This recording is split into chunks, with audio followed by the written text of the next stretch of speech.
नमस्कार दोस्तों, कैसे हैं आप सभी। आइए आज हम कलयुग के 3 महाशक्तियों के बारे में जानते हैं जिन्हें कि जागृत देव कहा जाता है। प्रथम है काल भैरव। काल भैरव कलयुग के पहले जागृत देव का है। महापुराणों के अनुसार माना जाता है कि सृष्टि के निर्माण से पहले के समय भगवान नारायण और ब्रह्मदेव की उत्पत्ति हुई। तब ब्रह्मदेव को इस बात का अहंकार हो गया कि वह त्रिदेवों में सबसे श्रेष्ठ हैं। तब ब्रह्मदेव ने अहंकार के रूप में ब्रह्मदेव का 5वां सर उत्पन्न हो जाता है।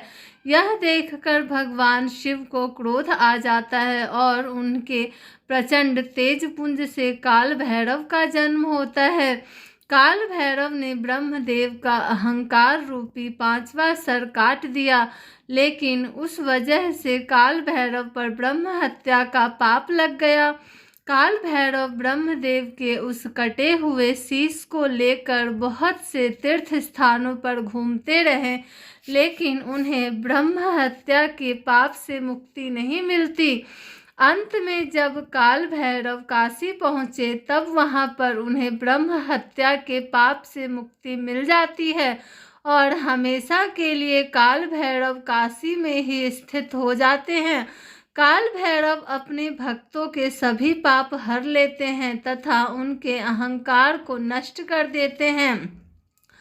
माता काली कलयुग की दूसरी जागृत महाशक्ति हैं। माता काली माँ दुर्गा का विकराल तथा प्रचंड स्वरूप है, जिसमें वे दुष्टों का नाश करती हैं। उनका स्वभाव अत्यंत क्रोधित और प्रचंड है। यह माँ दुर्गा का 7वां स्वरूप है, जिसकी पूजा शुक्रवार को होती है। माता काली का स्वरूप बहुत अलग है।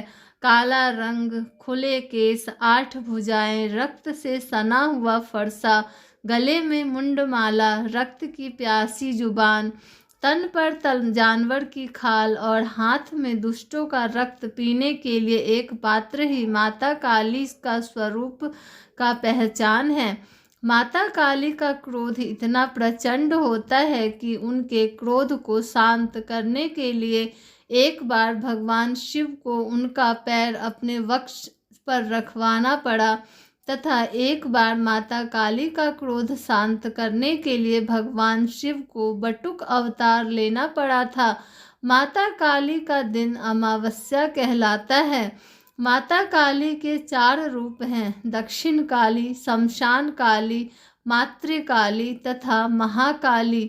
माता काली की उपासना जीवन में सुख, शांति, शक्ति तथा विद्या देने वाली बताई गई है। कलयुग के तीसरे जागृत महाशक्ति हैं बजरंगबली हनुमान। हनुमान जी भगवान शिव के 11वें रुद्र अवतार थे, जिन्होंने वानर केसरी की पत्नी अंजनी के गर्भ से जन्म लिया था। हनुमान जी को संकट मोचन, वायुपुत्र, महावीर और मारुति भी कहा जाता है। वे भगवान श्री राम के महान भक्त थे। वह इतने अधिक शक्तिशाली थे जिन्होंने बचपन में ही सूर्य को फल समझकर निगल लिया था और अपने विशाल रूप को दिखाकर अपनी भक्ति और शक्ति का प्रमाण दिया। हनुमान जी को वीरता, साहस, विश्वास और भक्ति का प्रतीक माना जाता है। हनुमान जी ने 400 योजन का समुद्र लांघकर सीता माता की खोज की थी। उनकी श्री राम भक्ति के प्रति समर्पण को देखकर माता सीता ने उनको चिरंजीवी होने का वरदान दिया था। उन्होंने अपनी पूंछ से रावण की लंका को जला दिया था। उन्होंने बहुत से दुष्टों का संहार किया तथा राम रावण युद्ध में महत्वपूर्ण भूमिका निभाई। हनुमान जी अमर हैं तथा आज भी जीवित हैं। Thanks for watching. Like, share and subscribe.